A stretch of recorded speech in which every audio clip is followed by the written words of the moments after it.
Bismillahirrahmanirrahim. Alhamdulillahi rabbil alamin wa salli wa sallim ala ashrafil anbiya'i wal mursalin wa ba'd. Çdo musibet I cili e godet besimtarin s'ka dyshim që I aprish, I aturbullon lumturinë e tij. Njeriu e do lumturinë edhe do gëzimin edhe nuk do që nxjehet dhembje. Në sens, po megjithatë dunjoja e edukon dhe mëson se realiteti I dunjos është I tillë. Dunjoja është përplot me sfida edhe me musibete edhe me fatkeqësi.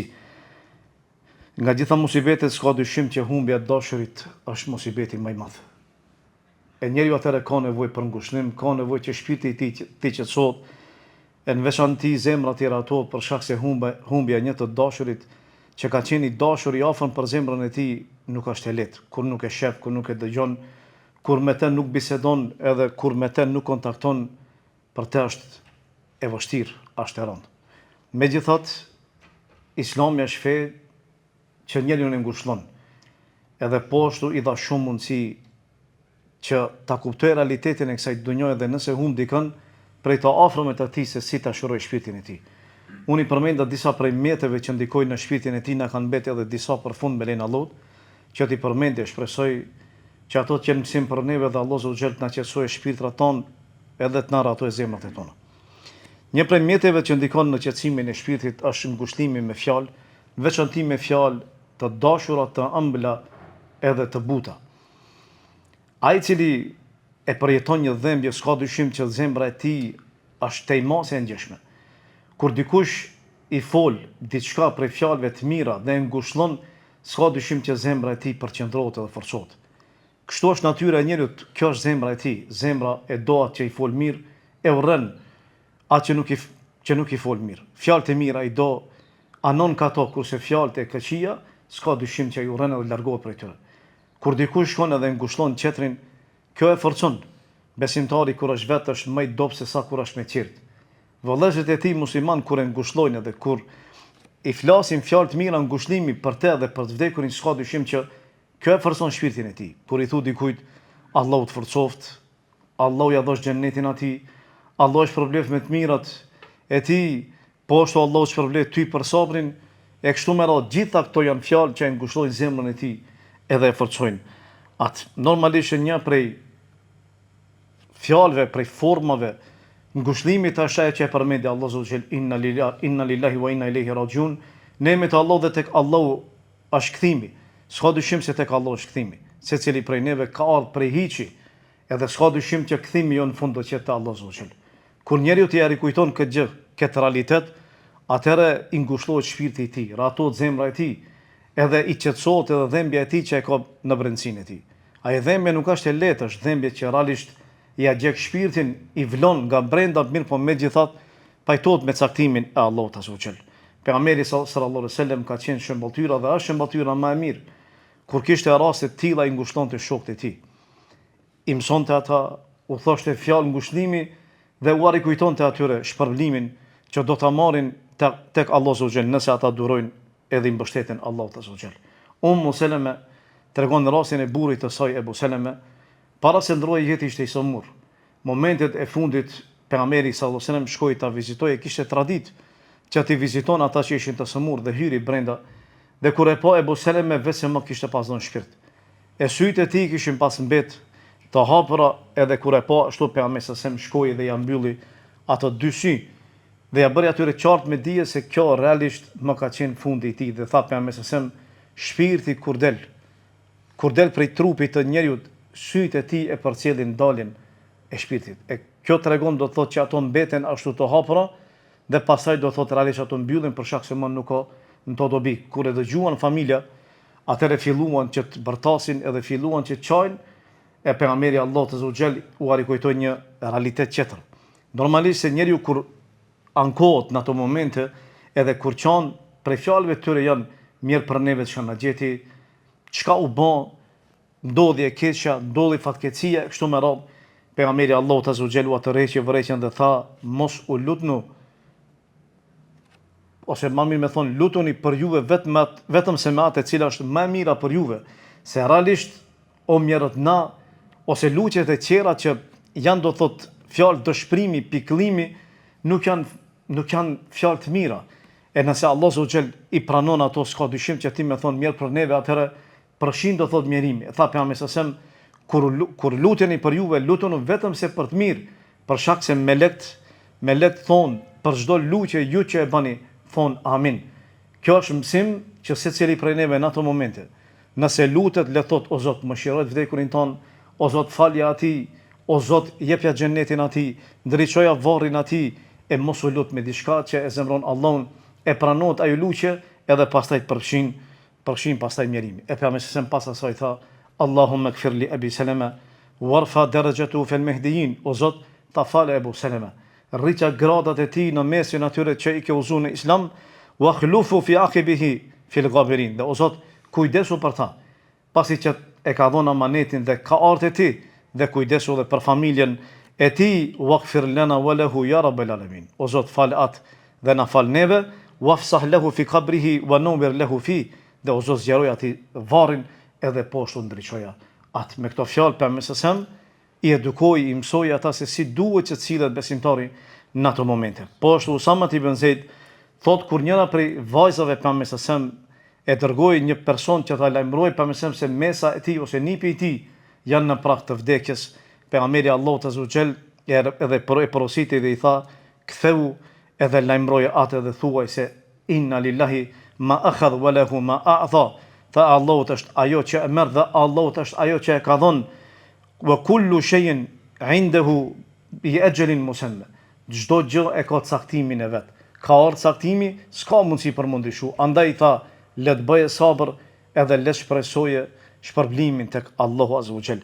Me një hadith tjetër tha pejgamberi, nuk ka besimtar i cili e ngushëllon besimtarin tjetër për një musibet që e ka godit, vetëm se Allah azza wa xal do t'ia veshë atij rrobat e nderit edhe fisnikris ditën e Kiametit. Ali radhiyallahu anhu thuhet për një person që e kishte pas ngushëllu, ata normalisht kur ngushëllonin nuk kishin pyetje vetëm se vdekja, edhe pse tema jonë përgjithësi është humbja të dashurit, po një person që e ka godit një musibet, veçanti personi që e ka ndodhur dikush tjetër, Ali radhiyallahu anhu i tha atij, nëse ti duron, dije që caktimi i Allahut ka ndodhur dhe nuk ka mundësi që ndryshohet, po ti me durimin tënd do shpërblesh me lenin Allahut. Nëse ti nuk duron edhe ankosh, dije se caktimi i Allahut nuk ka mundësi që ndryshohet, ai vetëm se ka ndodhur, po ti do e marrësh gjunohën edhe do e bartësh përgjegjësinë e atyre fjalëve që ti ankosh. Imam Shafiu rahimullah, kur i ndroi jetë Abdurrahman ibn Mahdit, biri i tij e ngushëlloi me fjalë. Fjalët e tij ishin fjalë ari. Imam i madh, megjithatë shoku i tij, miku i tij Abdurrahman ibn Mahd, kur i ndroi jetë fëmia i tij, u mërzit shumë.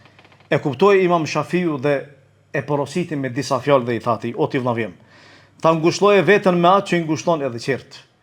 Tha le duket e ti e shëmtuar prej veprave tua atë që e shef të shëmtuar edhe të qert.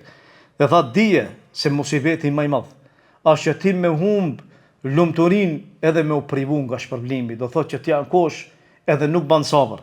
Dhe tha dije se nëse këtyre dyjave ju bashkohet edhe gjunohu, atëherë çfarë do ndodhe me ty? Tha Allahu ta frymëzoft sabrin dhe Allahu na shtoft neve shpërblimin edhe ty për sabrin që e kemi. Edhe pastaj ja shkroi disa vargje poezisë ku i tha, inni muazzike la inni ala thikatin min al hayat walakin sunnet ad-din. Tha unë e di, po të ngushëlloj, e di që nuk është e lehtë.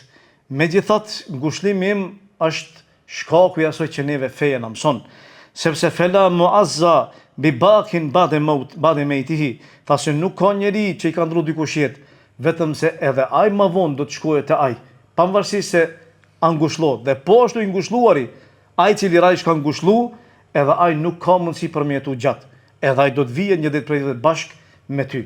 Këto ishin fjalët e Imam Shafiut. Nuk shkoi pak caktimi i Allahut azza wa jall që ndroi jetë ma vonë i biri Imam Shafiut. Edhe pasi që ndroi jetë i biri Imam Shafiut, edhe njerëzit shkuan ta vizitojnë, tha Imam Shafiu, wa ma dahru illa hakadha fastabir lahu raziyetu malin o firaku habibin. Tha kështu thash jeta dhe nuk ka mundësi që ndryshoje, andaj tha kujdes edhe bandurim.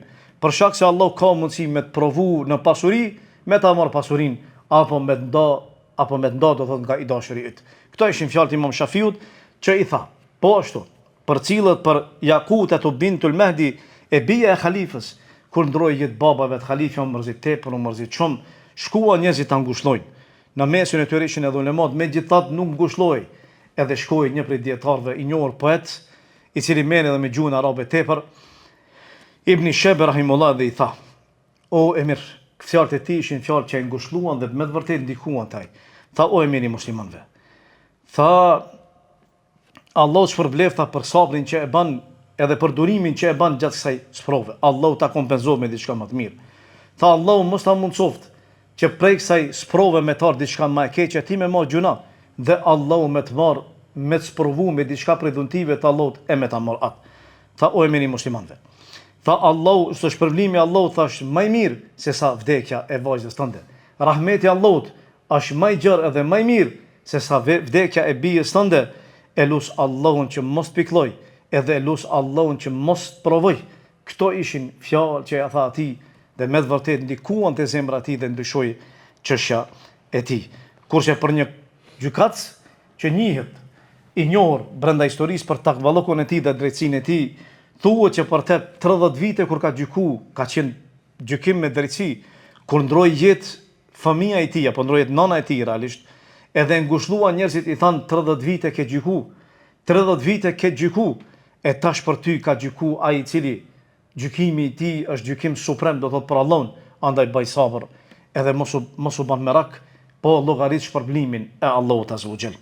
Po ashtu, thuhet për Sulejman ibn Abdul Malik, halifën e muslimanëve, kur ndroi jetë i biri i tij Ejupi, i tha atëra Omeri ibn Abdul Aziz dhe po ashtu Raja ibn Haywata. I tha Omeri ibn Abdul Aziz, pasi që u ankua dhe tha, po ngjej në brendësinë time një gacë e cila po ma gjek shpirtin. Tha, rande kam, nuk e kam të lehtë. Atëherë i tha Omeri, o emiri muslimanëve, atëherë Omeri ishte ende emir. Tha, bën durim, bën sabër, sepse kjo është meti më afër i cili të afron tek Allahu Azza wa Jall. Te ankesa nuk ka mundësi me përfitu kurrë. Edhe nuk e kthen edhe gjallin, nuk e kthen do thotë edhe vdekurin, nuk e bën më gjallë. Andaj mos e zemro Allahun Azza wa Jall. E atëre pastaj e shikoi halifja Raja ishte këshilltari, një prej këshilltarëve dhe krahu i gjatë i Omerit.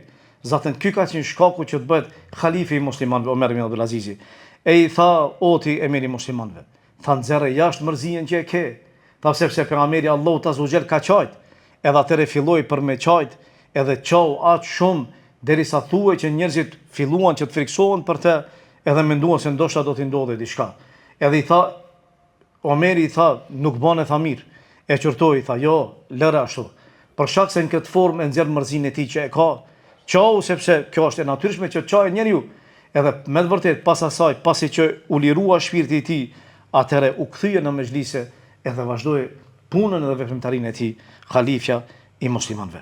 Do thotë që njeriu realisht, ai i cili e di realitetin e dunjos, është lehtë që të mundohet ta ngushëllojë një herë veten e pastaj qertë. Mi ngushëlloj qertë është e lehtë, po me ngushëlloj veten padyshim që është e rëndë. Një njeri që i ndroi fëmia i tij jetë, shkoi Sufjan ibn Uyeyne rahimullah edhe e këshillonte, megjithatë nuk pati ndikim këshilla e tij. Edhe shkuan edhe qertë, derisa shkoi Fudal ibn Iyadi. Fudal ibn Iyadi i tha, o ti njeri, tha, ty me pas qenë në burg, ti edhe fëmia yt, edhe dikur fëmia me pas dal përpara teje, me pas dal prej burgut, a kishim me u gëzu? Tha, po. E tha, dije se fëmia jot ka dalë nga burgu i dunjos edhe ka shku në lirinë e xhenetit të Allahut Azza wa Jall. Andaj, pse po mërzitesh? Pse po qan? Pse po ankosh? Edhe kështu thuhet që ky njeri e ndryshoi bindjen e tij dhe realisht u kënaq me atë që Allahu Azza wa Jall e sprovoi, se paraprakisht ata kanë qenë njerëzit që kanë qenë të kënaqur, po natyra e njerit është e tillë, veçanti kur e humbi këtë afërm, normalisht që mërzitet edhe brengoset. Ky është një prej mjeteve që ja leçon do thot besimtarit sprovën me humbjen e dashurave të tij. Po ashtu, një prej mjeteve qera është marrja mësim prej qerëve të cilët janë sprovu. Nuk ka njeri i cili nuk ka sprovën këtë dunjë, edhe pse dukon realisht lumtur, po realisht brendësinë e tyre ata vuajnë, kanë dhembje dhe kanë edhe probleme. Ndoshta pamjen e jashtme e ka lumturi, gëzim, qesh, buzëqesh, po megjithatë brendësia e tij është dhembje, vuajtje dikush e shpreh më shumë e dikush e shpreh më pak. E andaj kur njeriu merr mësime nga ato sprova që i kanë goditur të tjerë, veçanti me rastin e të humbërve, dashurve tyre, atëherë e ka shumë më lehtë ta përjetojë edhe humbjen e dashurit të tij. Kur e di se një shtëpi e ka humbur një ose dy, e dikush tre, dikush krejt familjen, atëherë kur e shikon atë, s'ka dyshim se sprova e tjetrit duket edhe më e lehtë me lejen e Allahut azza wa jall. E pyetën një njeri dhe i thanë sa fëmijë ke, i tha i kam 9. Tha ne dimi për ty që ti e ke vetëm se një fëmijë, prej ku dulën 9? I tha po 9 fëmijë, i pa ta rresh 10, 9 mi ka marr Allahu azza wa jall. Ka mbet vetëm se një. Unë e tha për ato 9, shpresoj shpërblim te Allahu azza wa jall. Kurse fëmia i cili më ka mbet nuk e di, a unë jam i tij apo ai është imi. Qëllimi ishte do thot me tregu se 9 fëmijë gjithë që i kanë ndruar jetë, ka pas sabër, i ka mbet vetëm se një dhe kjo është mëshirë prej anës Allahut azza wa jall, dashur i kënaqur me caktimin e Allahut azza wa jall. Thoshte do thot njëri prej poetëve, li kulli ijtiman min khalilini firqatun wa kullu alladhi dun al-mamati qalilun. Thoshte çdo grumbullim mes shokëve që ata e kanë njëri me tjetrin, padyshim se do vije koha ku ata do ndohen me lejen e Allahut azza wa jall. Dikush më herët e dikush më vonë. Kur do vije momenti i fundit, ndoshta do mbeten vetëm se pak. Wa inna iftiqadi wahidin ba'da wahidin, dhe humbja ime e njërit pas tjetrën delilun ala an la yadume khalilun. Tha një humbja e shokëve që vjen një pas një është argument se shokët nuk vazhdojnë për gjithmonë, po patjetër do thot njëri do ikë, tjetri do mbetet, do vije dita edhe gjithë do thot do t'i kthehen Allahut azza wa jall. Andaj thuhet se njeriu realisht kur ndron jetë ose njeriu 3 herë vdes, kur i vdes gruaja e tij, kur i vdesin miqtë e tij dhe njeriu kur vdes vetë. Për shkak se realisht ai me vdekjen e tij, tamam, ai shkon kur i vdes gruaja ai mbetet jetim me një aspekt, veçantë në pleqëri. E mos flasni kur i humbe dhe shok, atëherë më nuk ka për të më kënaqësi në jetë. Nuk ka lumturi, zatën shok kanë qenë ata shkaku që e kanë bajt do të ndonjë me kënaqësi me lumturi. Prandaj edhe selefi kur kanë fol shpeshherë për çështjet se shka ju kanë mbet malli për këtë dunjë. Një prej arsyeve ka qenë shoqëria edhe ndeja me mezhliset e ilmit, përveç asaj do thotë agjërimi gjatë verës edhe namazi natës gjatë dimrit. Thuhet për një njerëz dhe thuhet që është rasti i vërtet, e kanë treguar njerëzit, e vërtet do thotë bashkohor këtë rast, një rast ndoshta për dikën është i çuditshëm dhe mendon unë se nuk ka mundësi për me ndodh, por realisht ashtu përcillet se ka ndodhur. Një person i cili ka pas 3 fëmijë, i shkojnë shokët e tij në vizitë, e merr thikën, e merr delën edhe e therr për musafirët e tij. Fëmia i tij i madh e shef duke e therr. Ashtu si ka vepru baba, çka bën fëmia? Fëmia e merr thikën, shkon te vëllai i dytë, kurse vëllai i tretë ka qenë i vogël. Ka qenë i vogël, nana ka qenë duke e lë. Edhe momentin që nuk e ka pas se çka është duke e bë fëmia, e merr fëmia i madh thikën edhe e therr vëllain e tij duke e imitu babën e tij. Fëmia nuk e ka di çka ashtu bën. Fëmia mbetet me gjak. Kur e shef fëmia madh se çka ka ndodhur, i tregon nanës së vet. Nana kur e shef çka ka ndodhur e harron fëmin, e lishon fëmin, fëmia mbetet në atë em përpara që i kanë lënë fëmijët, edhe vdes edhe ai fëmijë. Fëmia duke hik nga frika se prindit do ta qortojnë, del jashtë e shkel vetura, edhe ai ndron jetë. Gruaja shkon e lajmëron burrin e saj, duke i tregu, të e kallëzu se çka ka ndodhur, edhe ajo pason ose pson do thot infarkt edhe ndron jetë. E burri humbi 3 fëmijë edhe gruan do thot për një çast. Mirë po bani sabër. Allah zot xhel më pas ja kompenzoi. Njerëzit që kanë qenë prezent aty, kanë shkuja kanë ndonë njëri prej këtyre vajzën e vet, edhe thuhet se pas asaj i kanë lind 13 fëmijë. Neve na duket ndoshta pak si film, ndoshta jo reale, po a mundet me ndodh. Ne dimi shpesh raste kemi dëgjuar do thotë që ka pas persona që për më një herë kanë drejt, do të kanë vdek do të 2-3, sikur se rasti para disa viteve që vdiq një motër muslimane, edhe vdiq që nduket se edhe nona, po edhe motra e saj rryma kurizumi. Ka shku njëra ta shpëtojë tjetrën, e pastaj edhe nona ka shku ta shpëtojë tjetrën, ka ndruje 2 motra edhe nona për një herë. Kto ndodhin. Është caktimi i Allahut azza wa jall. Mirë po do thotë është sabri aty burri i cili bëri durim. Mjet tjetër i cili ndikon në qetësimin e shpirtit kur humbet të dashurit ton është luçja dhe porulja dhe mbështetja në Allahun azza wa jall. Normalisht se besimtari sa më shumë që i lutet Allahut azza wa jall, zemra e tij lidhet për Allahun. Sa më shumë që i lutet Allahut dhe zemra e tij është e sinqertë, aq më tepër Allahu azza wa jall ia qetëson shpirtin atij dhe ja raton zemrën atij. Nëse dëshiron që të largohet brenga, të largohet mërzia, atëherë kapo për luqen edhe për ullu para Allahut, sikur se me qenë jetim. Realisht ti je i varfër, ti je nevojtar. Allah është pasaniku i cili nuk ka nevojë për askën. E kërko prej Allahut që Allahu ta lehtësojë. Pejgamberi Allahut azza xhel tha se nuk ka njeri që e godet një breng apo një shqetësim, vetëm se e thot luqen e njohur që ka ardhur sunetin e pejgamberit sallallahu Allahumma inni abduk, ibnu abdik, ibnu amatik, nasiyati biyadik.